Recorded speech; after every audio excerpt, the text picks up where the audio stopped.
This is a podcast by the Straits Times. Welcome to Green Pulse, a podcast series by the Straits Times where we analyse the beats of the changing environment, from biodiversity conservation to climate change. Hi, I'm Audrey Tan and I cover science and environment for the Straits Times. Singapore wants to become a city in nature, but how can land-scarce Singapore strike a balance between development and conservation? Minister for National Development Desmond Lee explains how the government tries to achieve a win-win. We are stewards, and in MND we have to make sure we care for all Singaporeans, but we have painted a vision of what Singapore was, is and wants to be, a city in nature, an upping of the ambition. In doing that cannot be a minority interest. We have to make it something that all Singaporeans not just appreciate but cherish and steward if we are to succeed, for all the reasons aforesaid. Singaporeans have expectations for quality of life, and the standards continue to grow as it rightfully should, right? But yet Singaporeans are being more conscious about sustainability, and that is that silver lining in the developmental pressures we face. And to strike that balance, we cannot expand through land reclamation indefinitely. There are natural limits to that. But in that limited land that we have to be very good stewards and try to balance all the needs. And where possible, rather than see them as polar opposites, to then find middle ground, though that remains necessarily a major decision process we have to make, but where we can try to drive win-win, right? So if you have to develop, let's try to develop intensively, maximize land in terms of our urban needs, plan well, but where you've had to urbanize spaces, not just intensify it. And my nature friends will have, of course, different views about this. You try to green it up as far as possible. So vertical green, rooftop gardens, but live sustainably. So the building should be sustainable. So it's not green from a biodiversity point of view, but necessarily, because you replace a small patch of forest with a building, right? But live the sustainable lifestyle, whether it's work, play, live. And then through very determined efforts through the Nature Conservation Master Plan, and that's where within MND and within government there is that healthy tension. Science and technology enable us to make good case. So Mandai Mangrove and Mudflat is what it is, or it will be what it will be, because we have agent-based modelling. And when we make some adjustments to the natural as well as coastal landscapes, what will the source be and where will the sink be? And then we validate it down the line. Same for Sisters Island Marine Park. It is what it is in terms of its current status as a marine park because of science and data, where the coral larvae, where the source and sink are. And then we make the case, and then we strike a balance. But as far as we can, we should try to find more opportunities for win-win.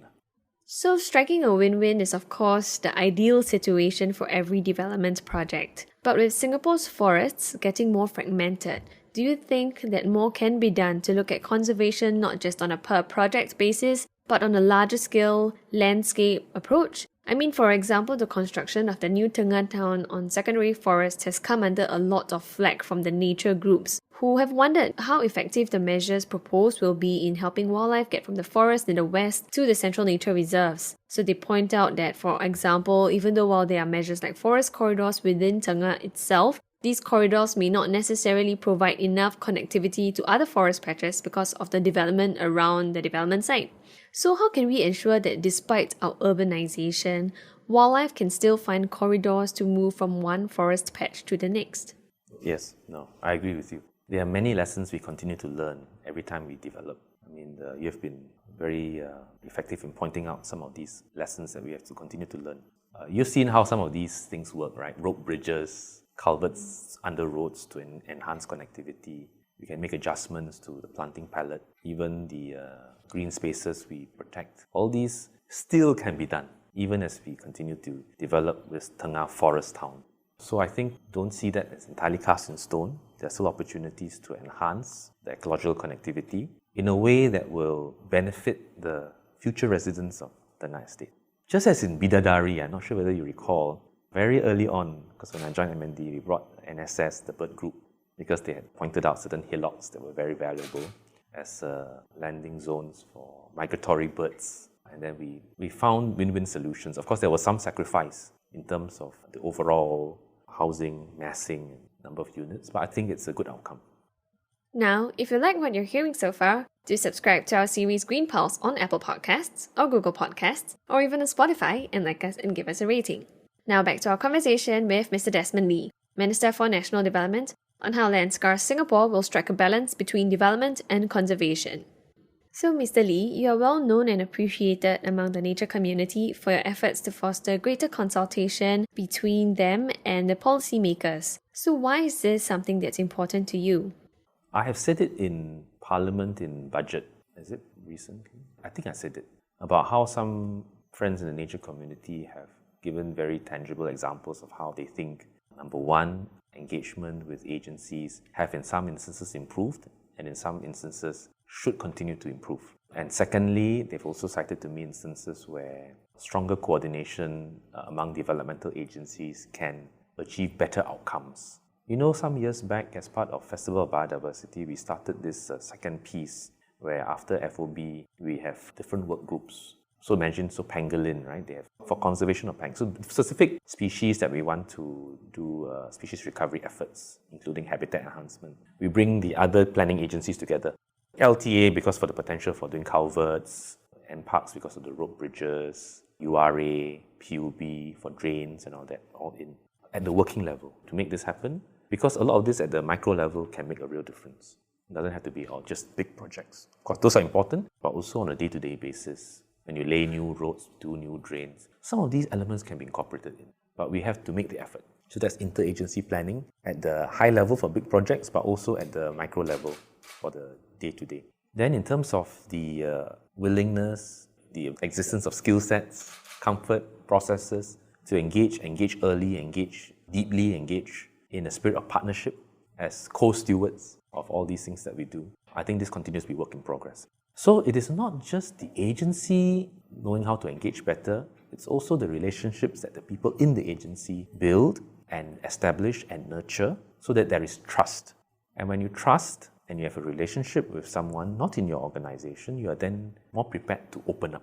I think that is the truth for everyone, not just government agencies, but companies, NGOs too. Even in the social sector, those are the 2 points I keep repeating: trust and relationships, not technology, not rules, not SOPs, not reorganizations. You can do 1 million of those, but if there's no trust born out of existence of a relationship that is nurtured, that is handed over when people leave, come and go, then you will not have it. As we saw in some instances, right? Agency has a good relationship, but when the person leaves and the new person comes in, you should not have to start from scratch. You should have that handover process. Because ultimately, organizations are collectives of people in an organized way, achieving a purpose. So agencies must have that emphasis. It must be in the DNA of organization. It must be driven by leadership and continued through leadership, all right, the tone you set. It must be in the SOPs. You can have all of that and yet still not have genuine engagement, right? I mean, people can pay lip service. Your organization can tell you, oh, you must do this, the boss says so. But you come in and unless you imbibe all of that and unless you actually have a relationship with that person, you will feel very tentative. So on that part, certainly. I said it in Parliament in the budget. I think it was one paragraph. I deliberately put it in that we have to continue that, and it takes 2 hands to clap. Both sides have to be prepared to respect that bubble, build the trust, and open up to each other. So I think some agencies have improved. I think even within MND, there are opportunities to improve, not just the agency, but even departments within the agency. And I hope to set that example. What would you say to convince both sides to listen to one another? This is the future of governance in Singapore. It is enshrined in Singapore Together. It is a commitment going forward to engage. Of course, it will not happen overnight. There's some strands of it that are very well established and mature and dynamic and forward-looking. There are many other areas where there's room for improvement and opportunities to start. But every sector, every issue, every topic has its stakeholders, and they all differ in their attitudes, in their baggage, in their future orientation, in their commitment to want to engage. And there are, between the 2 extremes of, on the one hand, megaphone activism, right, where you have that kind of adversarial, everything is done in public, on social media using a megaphone or whatever app that you want to use, right? On the other hand, it's really all entirely closed system, totally opaque. I think somewhere in between is that sweet spot that we want to work towards. It is uneven, but in a number of areas, there are bright spots that will continue to grow. And what I'd say to agencies and colleagues in government is to see in many of the areas of work that we undertake that we can come out with much stronger outcomes and better outcomes. And certainly the ownership of the outcomes will be far stronger if you engage. So you must see the benefits of that, because we have no monopoly on knowledge. There is a lot of expertise and experience out there, and you shouldn't see it's out there. It is in Singapore, it's in here.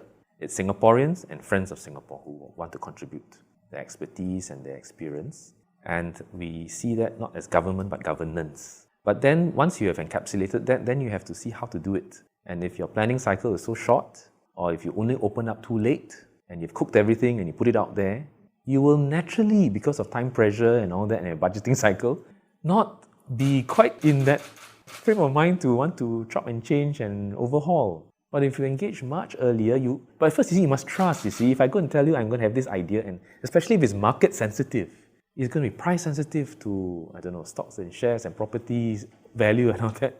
I think we can genuinely understand why not just agencies, but also private entities shroud things in some secrecy until it is ready for a levelness in its playing field, If you don't know the person, you don't know the organization, and you don't know the people in the organization, I think not just government, I think anyone will have hesitation opening up because of all these worries and considerations. But if you have a relationship, and of course you must keep growing the number of relationships that you have with civil society and stakeholders, then at least you build that understanding, this group can be trusted. They have strong views, even contrary views, but most importantly, fundamentally, they will keep the trust, they will keep the faith, and discuss in a way that advances the overall interests and outcomes. But this is something we are trying to develop. Many other countries are not like that. They adopt the adversarial stance. We are trying to evolve a range of engagement mechanisms along the way. That was Mr. Desmond Lee, Minister of National Development, on the perennial tussle between development and conservation. For more stories on sustainability, do check out the stories in the Straits Times. That's a wrap for Green Pulse, and we hope you enjoyed our discussion. That was an SPH podcast by the Straits Times. Find us on Spotify, Apple or Google Podcasts, or streaming on Google Home. Do feedback to us at podcast@sph.com.sg. You can also check out more podcasts on various topics at the Straits Times, the Business Times and Money FM 89.3.